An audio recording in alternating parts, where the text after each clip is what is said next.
Aujourd'hui, vous savez, le séminaire retraite vise aussi à essayer de nous donner des compétences pour les gens qui siègent sur les comités de retraite pour essayer de mieux faire notre travail. Aujourd'hui, on a décidé d'aborder la question des frais de gestion. Donc, les frais de gestion dans nos caisses de retraite, c'est une question qui, malheureusement, souvent, on aborde très rarement. Et même dans nos comités de retraite, on a tendance d'oublier d'en parler et de l'évaluer.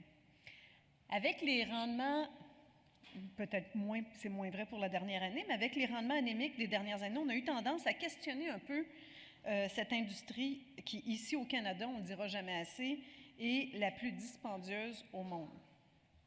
Les frais de gestion sont peu encadrés au niveau législatif et pas très transparents parfois. Alors, on a décidé d'aborder cette question-là, mais pour commencer à en parler, et avant la pause, on a décidé de faire une espèce de petit quiz. Vous avez des télévoteurs sur vos tables. Vous en avez 5, je pense, par table. Donc, vous allez devoir vous entendre à chacune des tables sur les questions qui vont être posées. Et pour animer cette activité, on a François Champoux. François qui est, je ne sais pas où. Il est où, François? François qui est là-bas. Donc, François va animer l'activité. François est conseiller. Y a-t-il quelque chose qui se passe? François, qui est conseiller à l'éducation, à la Fondation de la formation économique du Fonds de solidarité. Et dans son ancienne vie, François travaillait à la Banque Laurentienne, donc j'imagine que pour lui, les frais de gestion n'ont plus de secret. Alors, François, je te cède la parole. Merci. Donc, au niveau des télévoteurs, c'est pas très compliqué. Vous en avez 4 par table. Tout ce que vous avez à faire, c'est une fois que vous avez trouvé le choix de votre réponse, vous avez juste à sélectionner le numéro qui correspond à votre choix. Le temps et aussi longtemps qu'on n'a pas fermé, disons, la période de votation, vous pouvez changer votre choix aussi souvent que vous le voulez. Une fois qu'on ferme la période de réception des réponses, ça va être votre choix final. On va aussi se donner un petit 10-15 secondes pour chacune des questions à la table pour en arriver sans pour autant un consensus, mais au moins pour prendre le temps d'en discuter. Puis après ça, voter en fonction de votre choix. On est prêt pour commencer? On se donne le go? Décollons. Donc, première question. Parmi ces éléments, lequel ne fait pas partie des frais de gestion? A, les honoraires du gestionnaire. B, les frais de transaction. Ou C, les frais pour le versement de prestations. Donc, on prend un petit 10 secondes pour y penser.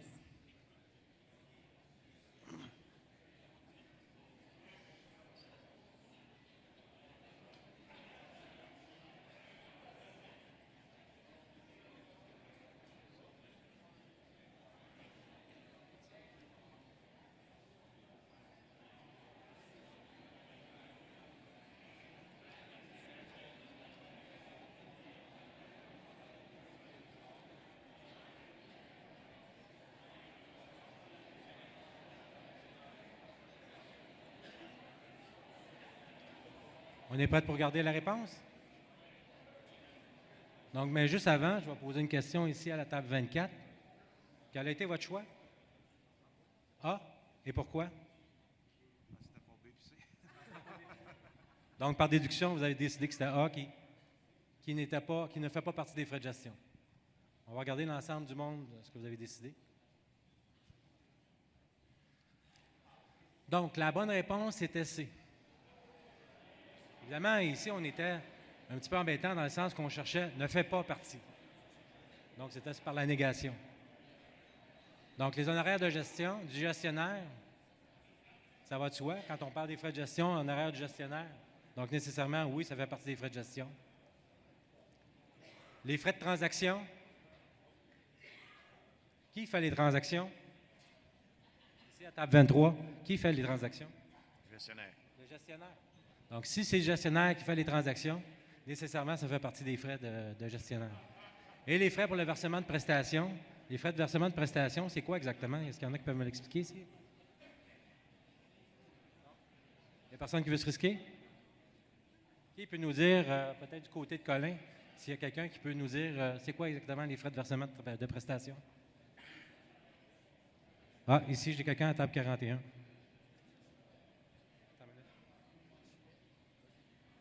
paiement, toi, mensuel que tu reçois à la retraite.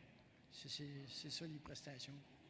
Donc, effectivement, comme monsieur dit, à toutes les fois qu'il y a un chèque qui est émis, bien, l'institution financière va prélever des frais.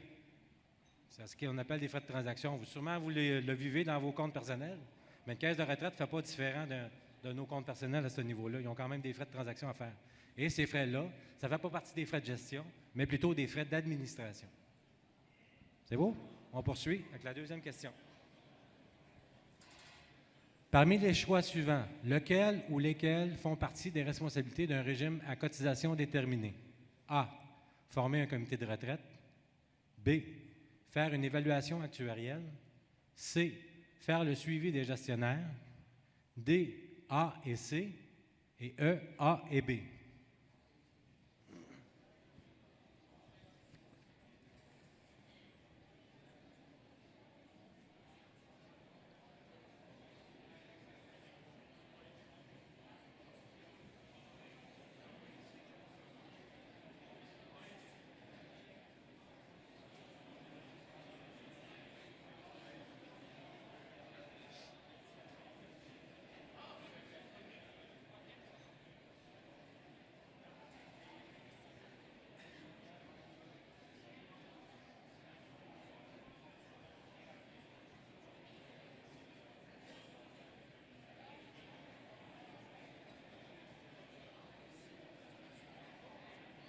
Ici, à table 9, qu'est-ce que vous avez choisi?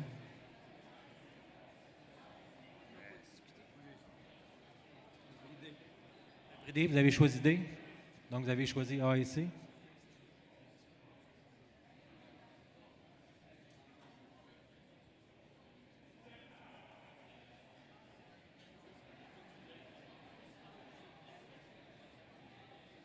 OK, on va regarder ça.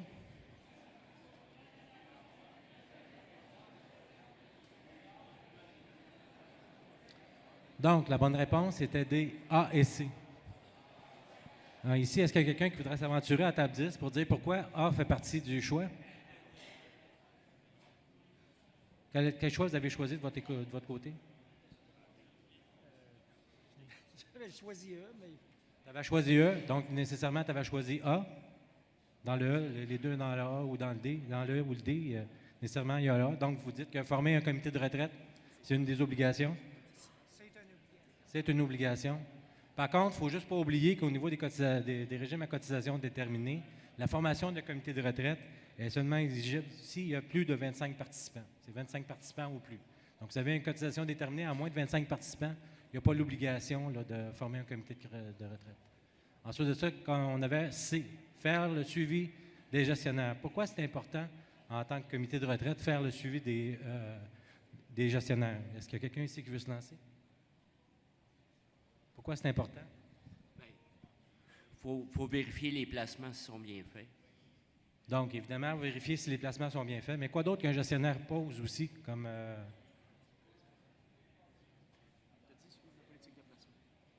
Suivre la politique de placement. Donc, ici, on dit suivre la politique de placement. Donc, regardez un peu la même chose. C'est qu'est-ce qui se passe à ce niveau-là. Y a-t-il d'autres choses aussi qu'un gestionnaire impose dans une caisse de retraite? Autre que les politiques de placement? Une des choses qui est peut-être très essentielle, qui peut toucher directement notre caisse de retraite, autre que ses choix. Il faut qu'il soit en haut de la médiane. Il faut qu'il soit en haut de la médiane. Là, on parle de rendement. Mais pour qu'il y ait un bon rendement, quoi d'autre aussi qu'on va vérifier? Pardon? Les frais. Donc, nécessairement, c'est important pour un comité de regarder ce qui se passe, soit autant au niveau de est-ce qui rentre dans notre portefeuille cible, mais aussi à quel coût qu'il nous le fait. Ça aussi, c'est un autre des rôles des comités de retraite. Effectivement, au niveau de B, faire une évaluation actuarielle. Pourquoi ce n'est pas une obligation pour les régimes à cotisation déterminée? Ou à quel moment ça l'est obligatoire? Pour quel genre de régime c'est obligatoire? Donc, c'est nécessairement au niveau des prestations déterminées. C'est à seul moment qu'une évaluation actuarielle est exigée. On regarde la suivante. Donc, quelle est la moyenne des frais de gestion pour les fonds communs de placement au Canada? Puis ici, on parle des fonds communs de placement en actions. A, 1 B, 1,5 C, 2 D, 2,5 ou E, 3 Permettre de voir si le message n'a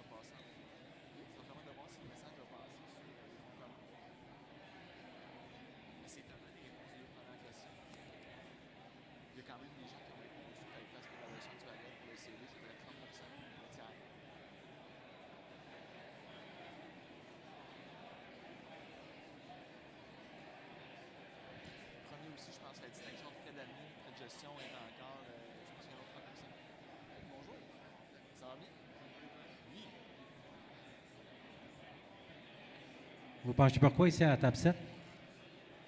Pour quelle réponse vous penchez? Moi, je disais 2,5. Donc ici, on a 2,5. Votre côté, ici, vous avez voté pour quoi? D. Donc encore 2,5. On va regarder ça. Évidemment, la bonne réponse, c'est D, 2,5 %. Donc, en termes de frais de gestion, au niveau des fonds communs de placement, pour les portefeuilles d'actions, la moyenne est de 2,5.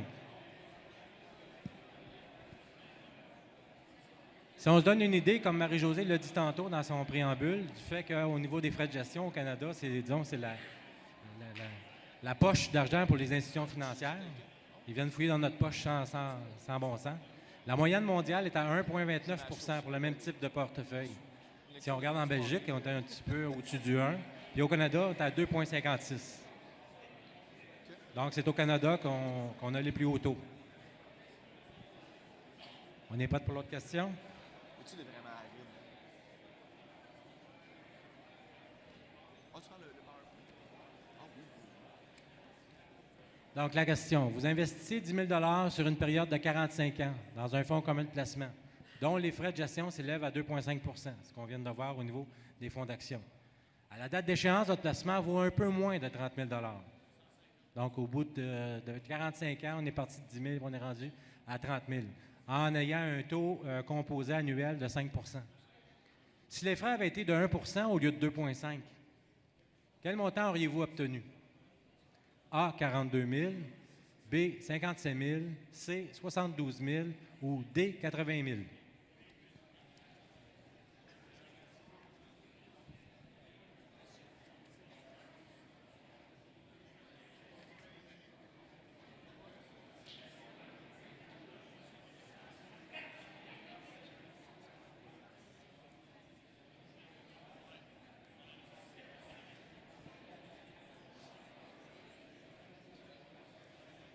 Peut-être, Colin, tu pourras poser la question à une coupe de table de ton côté pour savoir le choix de réponse.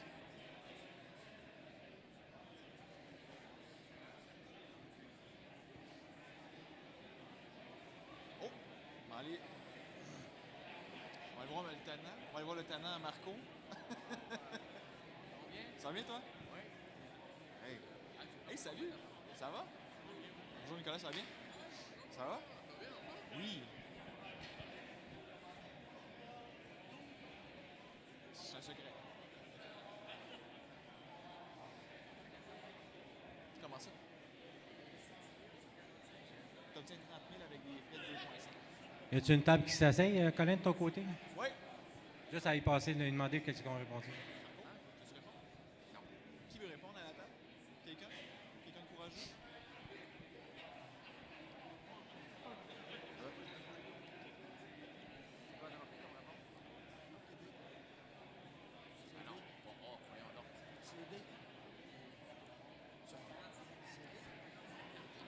Donc, OK, on va regarder le résultat. Test. Oui, ici, on a fait un consensus avec M. Nicolas Lapierre. Et puis, Oui. on était indécis entre le C et le D. Fait qu'on est allé avec le C. Vous avez tapé pour le C, mais malheureusement, c'est le B. Évidemment, il faut comprendre qu'on a baissé de beaucoup, mais on n'a pas baissé totalement. Et si on regarde la progression, on va y arriver là, au niveau de la progression. Il y a une page sur le site du CTC, le Congrès du travail du Canada, qui nous montre un peu la différence entre 2,5 %, 1 % et 0,5 %. Ça serait le temps de faire le bascule en arrière. Donc, si on regarde au niveau, ici, on est dans un cas où on a des taux de frais de gestion à 2,5. Si on regarde sur un horizon de 45 ans, c'est la question qu'on avait tantôt, on s'aperçoit que notre portefeuille vaut un petit peu moins que 30 000. Par contre, en frais de gestion, on a payé 60 000 $. Donc, il faut regarder au total, ça représente à peu près 90 000 $. S'il n'y a pas de frais de gestion, tout simplement, là, bien, ton 10 000, au bout de 45 ans, il vaut 90 000. Si on regarde à 1 %, donc la question qu'on avait tantôt, Et là, on s'aperçoit qu'effectivement, on a 57 000. Par contre, on a quand même payé 32 000 de frais de gestion. Donc, ton 90 000, il t'en reste le tiers. Et si on regarde à 0,5 on regardera la face du petit bonhomme à droite, là, une fois qu'on va arriver sur le 45. On s'aperçoit qu'il n'est pas bien content. Hein? Notre gestionnaire, à ce niveau-là, n'est pas bien content. Il nous reste 72 000 sur le 90 000. On a payé seulement 17 000 en 45 ans. Donc, il y a une importance au niveau des frais. Il faut réellement être réveillé, éveillé et s'assurer que tout va dans le bon sens. Plusieurs ont parlé tantôt qu'évidemment, on regarde au niveau des rendements. Puis si on va y arriver, on va avoir une couple de questions par rapport au rendement. Mais il n'y a pas juste le rendement en tant que comité qu'il faut regarder aussi. C'est au niveau des frais de gestion. Ça a un impact direct sur notre poche de retraite. Quels sont les frais de gestion du Fonds de solidarité FTQ? Y a-t-il des RL parmi la salle? Oui? Alors ça, j'imagine, c'est une question qui devrait être assez simple pour vous autres pour y répondre. Donc, A, 1,2, B, 1,4, C, 1,6, D, 1,8 et E, 2 Hey, salut, ça va? Oui, super. Donc, il y a des RL à la table ici?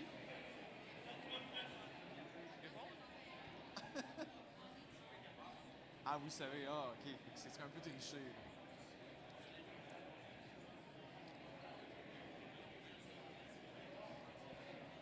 On va voir si les gens ont bien écouté par rapport à hier, s'ils s'en souviennent. C'est un exercice de mémorisation.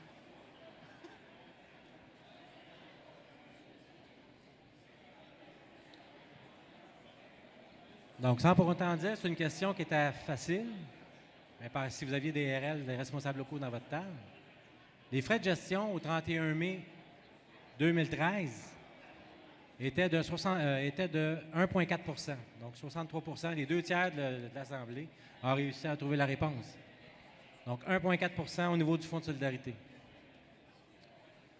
Évidemment, c'est juste pour un petit clin d'œil aussi par rapport aux frais autres au niveau du Fonds de solidarité.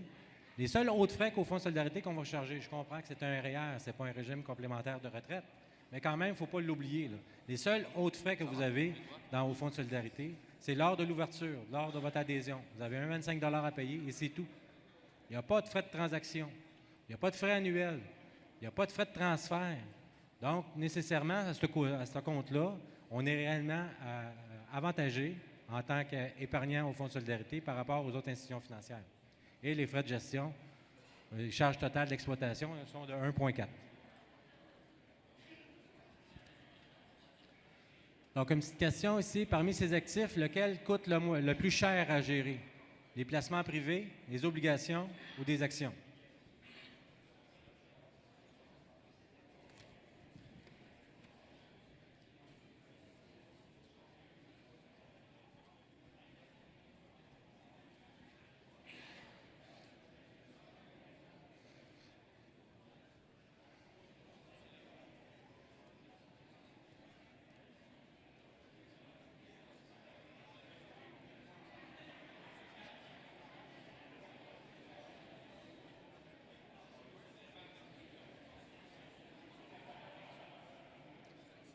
Oui.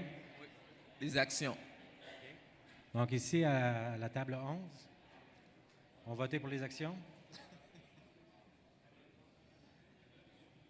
Est-ce que vous avez une réponse? De votre côté, c'est quoi tu dis? Bon, j'aurais tendance C'est à ça. dire placement privé, mais je ne suis pas 100% sûr. À cause des papiers légaux que ça demande quand on fait des placements privés, ça doit être assez dispendieux. Donc, on a déjà 2 choix. On va regarder ça ensemble.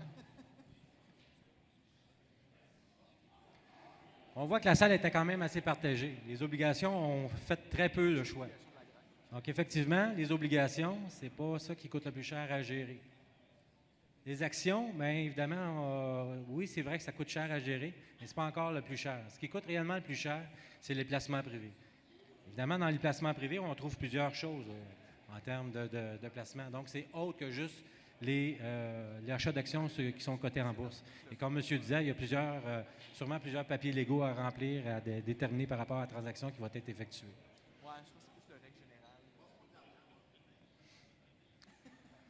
Pour un portefeuille d'actions, Est-ce que des frais de gestion élevés garantissent de meilleurs résultats à long terme?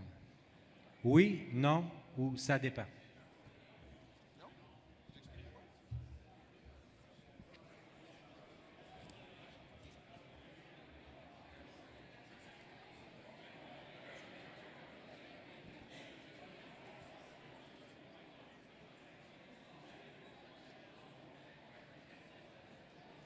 Je serais pas bien chez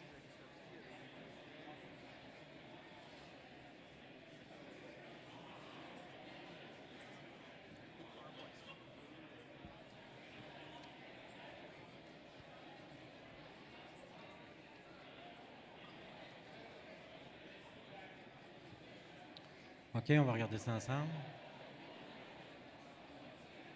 Donc, vous avez tous répondu non, la plupart du monde, et effectivement, vous aviez raison. Il est très rare qu'on va rencontrer des gestionnaires de portefeuille qui vont arriver à battre leur indice de référence sur une longue période. À court terme, ils vont le faire, mais sur une longue période, c'est très rare qu'ils vont y arriver. Tout comme aussi, il est très rare qu'on va s'apercevoir qu'un gestionnaire de portefeuille qui va avoir des frais élevés va nécessairement engendrer de meilleurs résultats. On a juste à regarder les fonds communs de placement, qu'est-ce que ça donne.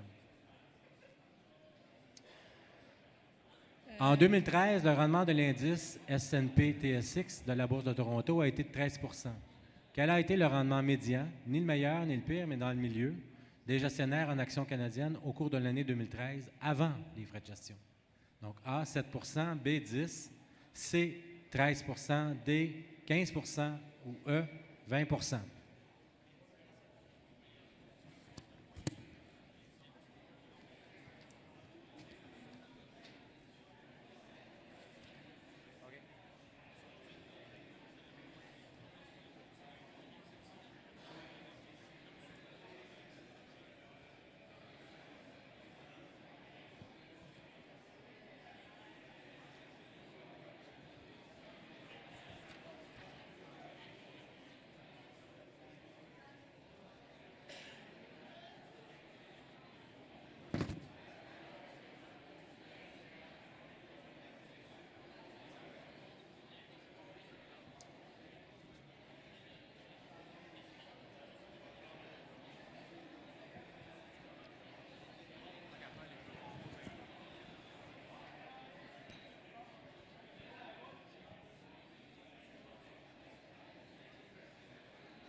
Donc, on va regarder ça ensemble.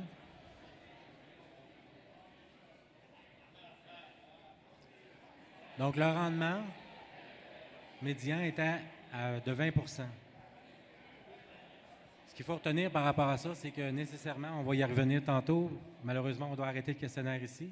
Mais au niveau des frais de gestion, et ce qui va faire le sujet de notre prochain intervenant, les frais de gestion, c'est une affaire non seulement à court terme, ni à long terme. Il faut réellement en prendre soin, s'en occuper, regarder ce qui se passe. Puis ce n'est pas garant non plus des rendements. Donc, il y a deux choses qu'il faut regarder par rapport à ça. Je vous remercie. Bonne fin de séminaire.